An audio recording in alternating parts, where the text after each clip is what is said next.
омодагӣ ба соли нави таҳсил аз таъмиру навсозии синфхонаҳо оғоз гардида фароҳамсозии муҳити муносиб барои таълиму тарбияи насли наврасро дар бар мегирад. Дар муассисаҳои таълимии ноҳияи Спитамен корҳои таъмирӣ, ободонӣ ва тозакунӣ анҷом ёфта.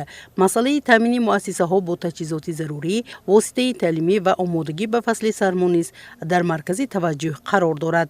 Дар ин раванд масъулин синфхонаҳо, кабинетҳои фаннӣ, озмоишгоҳҳо, кабинетҳо, китобхонаҳо, толорҳои варзишӣ, ошхонаҳо ва дигар иншооти ёрирасони муассисаҳои таълимиро ба оғози соли хониш омода карданд.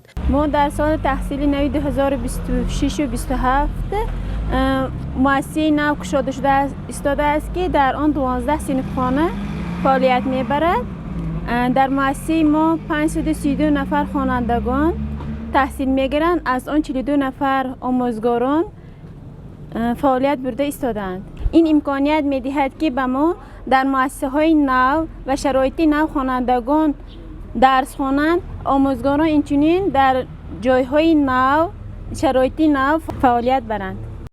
дар баробари ин рушди инфрасохтори соҳаи маориф дар кишвар ба яке аз самтҳои муҳими сиёсати иҷтимоии ҳукумати ҷумҳурии Тоҷикистон табдил ёфтааст. дар солҳои соҳиб истиқлолӣ дар шаҳру ноҳияҳои мамлакат муассисаҳои нави таълимӣ бунёд ва муассисаҳои мавҷуда таҷдиду навсозӣ гардида бо таҷҳизоти муосир таъмин мешаванд. ҳадаф аз ин иқдомҳо фароҳам овардани шароити арзандаи таълиму тарбия ва ҷавобгӯ ба талаботи замони муосир мебошад. дар ноҳияи Спитамен низ намунаи чунин муассисаҳои муосир мавҷуд аст. Масалан, муассисаи таҳсилоти миёнаи умумии рақами 33 дорои синфхонаҳои барҳаво, кабинетҳои фаннӣ, синфхонаҳои забономӯзӣ, устохонаҳои таълимӣ, китобхона, ошхона ва толори варзишӣ мебошад. муассисаи мо ба соли нави хониши 2026-27 омода аст. корҳои таъмиру ободонӣ, омодасозии синфхонаҳо, кабинетҳои фаннӣ, методӣ, техникӣ ба роҳ монда шудааст. ҳамзамон омӯзгорон барои оғози соли нави таҳсил омодагӣ гирифта, мақсади асосии омӯзгорон таълими босифат мебошад. ҳамзамон дар муассисаи мо 80 нафар омӯзгорон кору фаъолият мебаранд. мо омӯзгорон ҷавобан ба ин ғамхориҳои давлату ҳукумат кӯшиш ба он медиҳем ки насли босаводро таълиму тарбия диҳем.